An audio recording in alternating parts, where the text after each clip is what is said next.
Stanley Parable. Yeah, basically, right. And first one.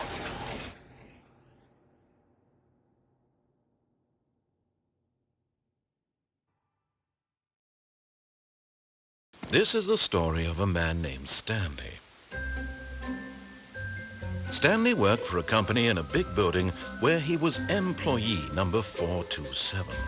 Employee number 427's job was simple. He sat at his desk in room 427 and he pushed buttons on a keyboard.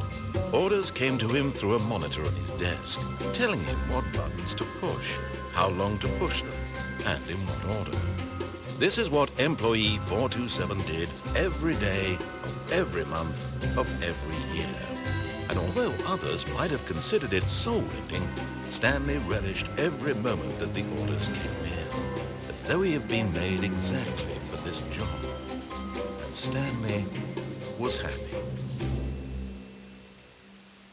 And then one day, something very peculiar happened. Something that would forever change Stanley. Something he would never quite forget. He had been at his desk for nearly an hour when he realized that not one single order had arrived on the monitor for him to follow. No one had showed up to give him instructions, call a meeting, or even say hi. Never in all his years at the company had this happened, this complete isolation. Something was very clearly wrong. Shocked, frozen solid, Stanley found himself unable to move for the longest time. But as he came to his wits and regained his senses, he got up from his desk and stepped out of his office.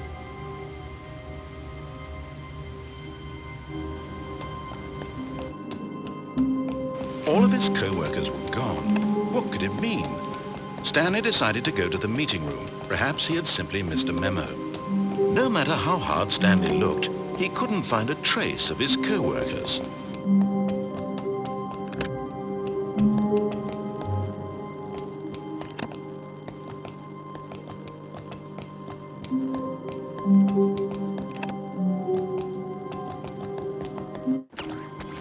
When Stanley came to a set of 2 open doors, he entered the door on his left.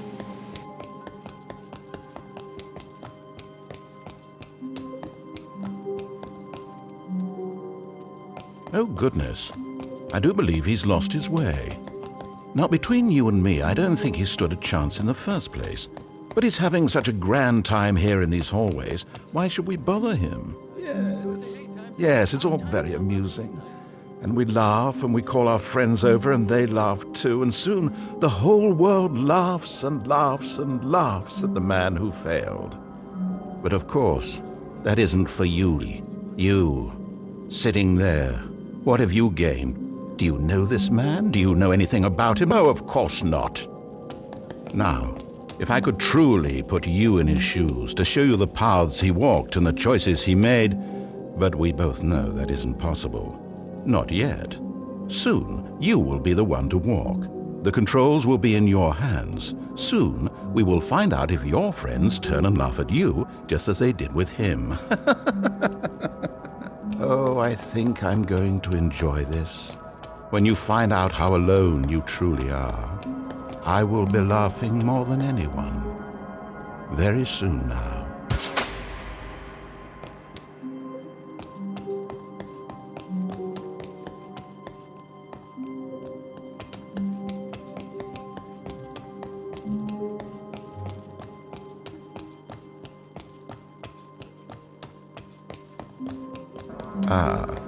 But there's a twist.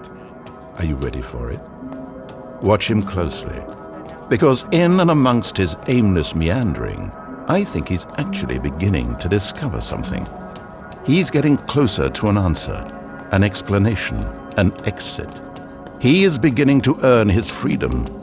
The end is nearly here. Let's play, everyone. Let's all play. I'll find out when it's time to play the game. Which for members of the internet.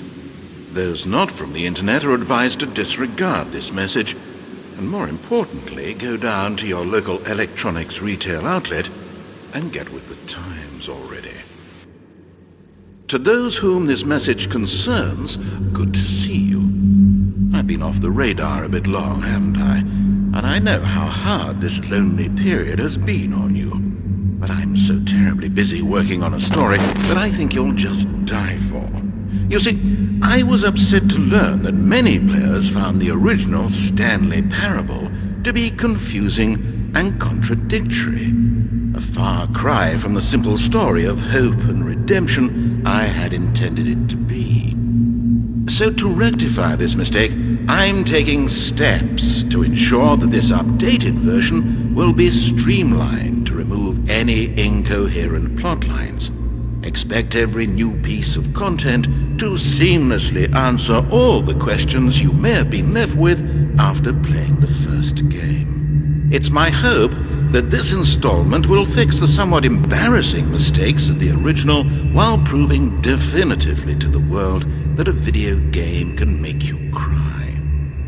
And I know our mutual friend Stanley would be devastated if he were left out, which is why he's graciously volunteered to star in it once again. Or I'm sure he will anyway. But until we ask him to make that choice, I offer you this and future updates, and I remind you that one's time is better spent living than waiting. After all, with so many doors to prepare, it could be quite some time before this story is fully cooked.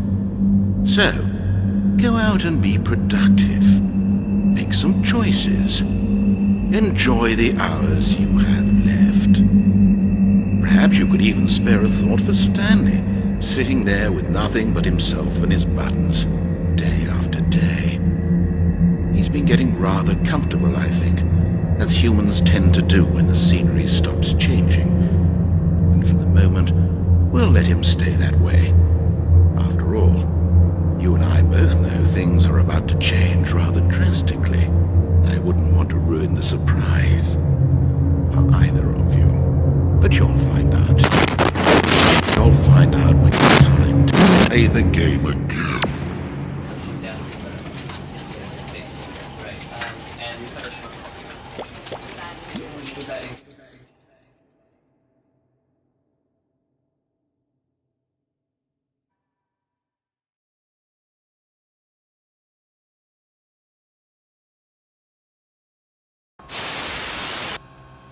I recently received an email from a man named Raphael, who writes, I just played your game, and I'd like to say it was the most annoying thing I ever played. It had its cool moments, but overall the experience was only of annoyance. The problem is that it does not touch the heart of people. It's a very emotionless game. Did you ask any girls to try out your game? I asked because they are blissfully less logical than us guys. I am very logical myself, but also very emotional. So it was easy for me to find the game annoying. What happened is that your game frustrated me.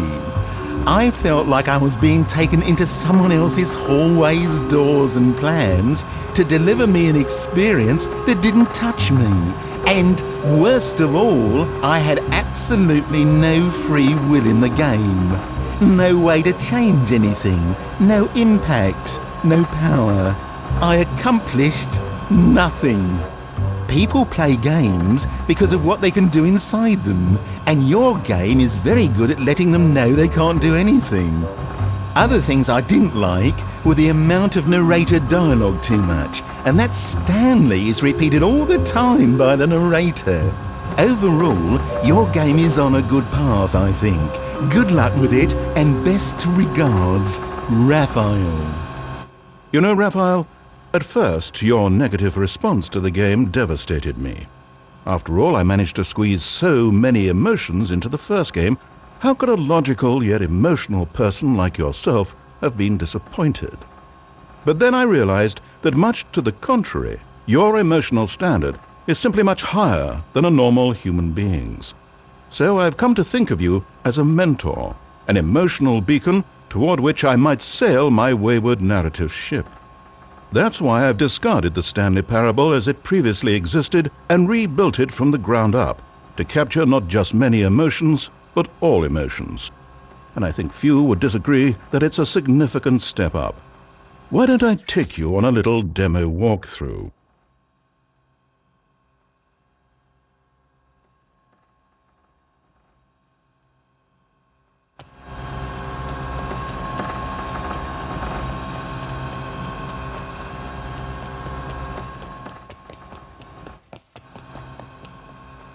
Welcome to the Stanley Parable demonstration. Your number is 28. When your number is displayed, please enter the demonstration room. Thank you, and have a pleasant demonstration.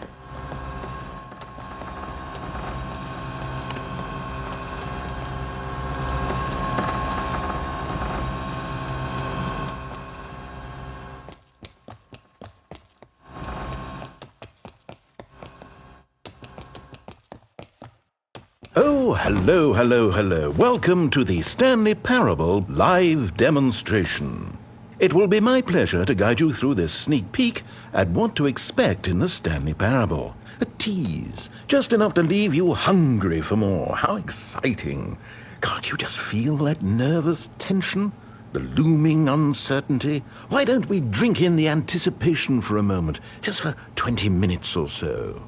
Please, for just 20 minutes, don't move or act in any way. Simply remain motionless and let the thrill of demoing the Stanley Parable wash over you. Oh, I get it. You're too anxious. You can barely hold still. Well, tell you what. I think we should walk off that nervous energy before getting the demo underway. Here, why don't I take you on a little tour of the facility and show you how we make a demonstration for a game like the Stanley Parable.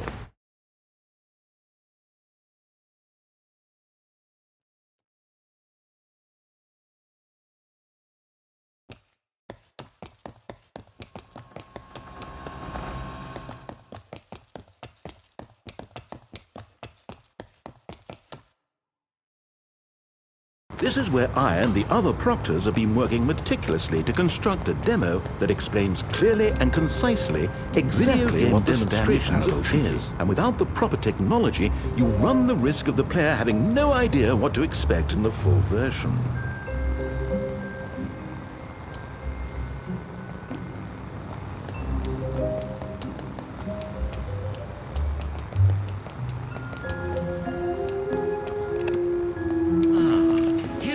Such technology. These buttons are meant to convey the meaning of choice and the impact of the decisions you make. After all, choices carry tremendous meaning and consequence. Didn't you know that? Go ahead. Why don't you try picking one of these buttons to press, and we'll see what your choice says about you.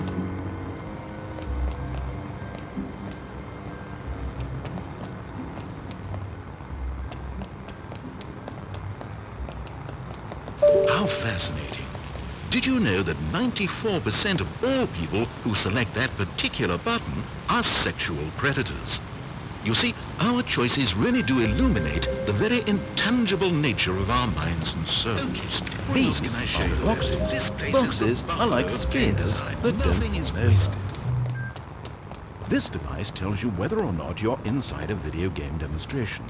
Somewhere around here there's also a device that tells you whether or not you're inside a device that tells you whether or not you're inside a video game demonstration.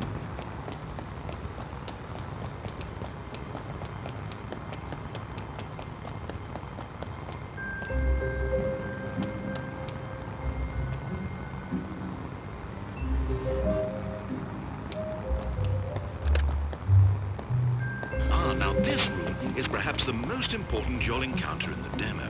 This is where we determine... No! What are you doing? You can't make that decision yet. You haven't played the demo.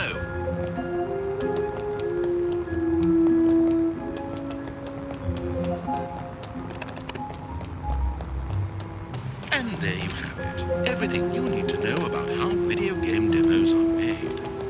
This is the story of a man named Stanley. Stanley worked for a company in a big...